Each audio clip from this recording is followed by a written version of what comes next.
சின்ன துணியில் எப்படி அழகான ஒரு ஹேர் கிளிப் பண்ணலான்னு பார்க்கலாம் வாங்க. ட்ரெஸ்ஸுக்கு மேட்சிங்காக கிளிப்பு போடணுன்னு விரும்புகிறவங்களுக்கும் இந்த வீடியோ யூஸ்ஃபுல்லாக இருக்கும்னு நம்புகிறேன். ஸ்கொயர் ஷேப்பில் ஒரு சின்ன துணி கட் பண்ணி எடுத்துக்கோங்க. அதை இந்த மாதிரி 2 தடவை ஃபோல்ட் பண்ணி வச்சுக்கோங்க. ஃபோல்டு பண்ணதை அந்த எண்டையும் இந்த எண்டையும் ஒன்றா திருப்பி ஃபோல்ட் பண்ணிக்கோங்க. அந்த ஃபோல்டிங் கலையாமல் இருக்கிறதுக்கு 2 எண்டையும் ஃபேப்ரிக் க்ளூ போட்டு நல்லா ஒட்டிக்கோங்க.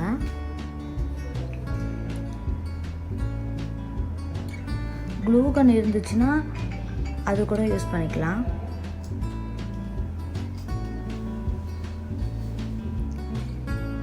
ஒரு 2 நிமிஷம் நல்லா ட்ரை ஆகட்டும்.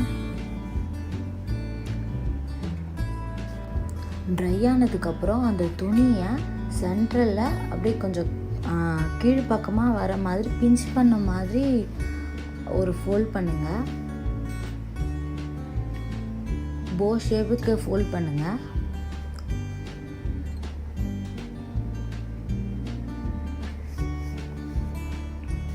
அடுத்து ஃபோல்டிங் கலையாமல் அப்படியே பிடிச்சிக்கிட்டு ஒரு ஊசி நூலில் கோர்த்து எடுத்துக்கோங்க. அதோட எண்டில் முடிச்சு போட்டுக்கோங்க.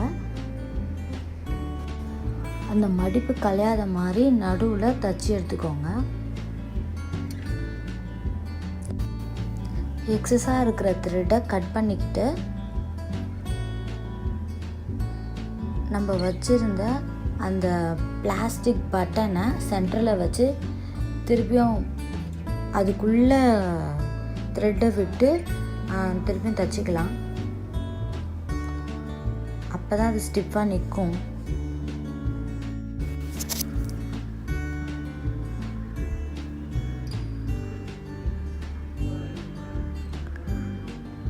அவ்வளோதான். இப்போ அதே மாதிரி இன்னொரு கிளிப் செஞ்சு எடுத்துக்கலாம். அது தைக்கிறதுக்கு மேட்சிங் நூல் யூஸ் பண்ணிக்கோங்க. அப்போ தான் அந்த தையல் ஆடாக தெரியாது.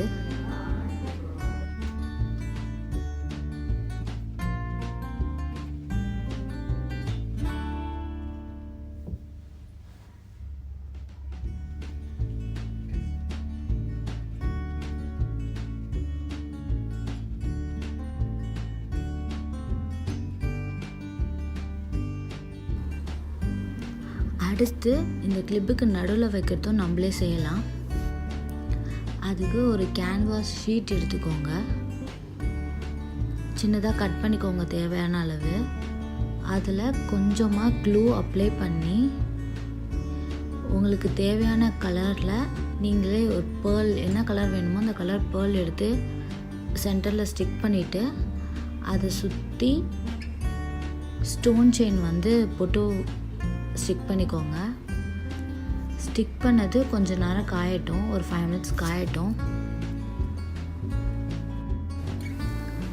அதுக்குள்ளே நம்ம முன்னாடி செஞ்சுருந்த போக்கு கிளிப்பு ஒட்டிக்கலாம்.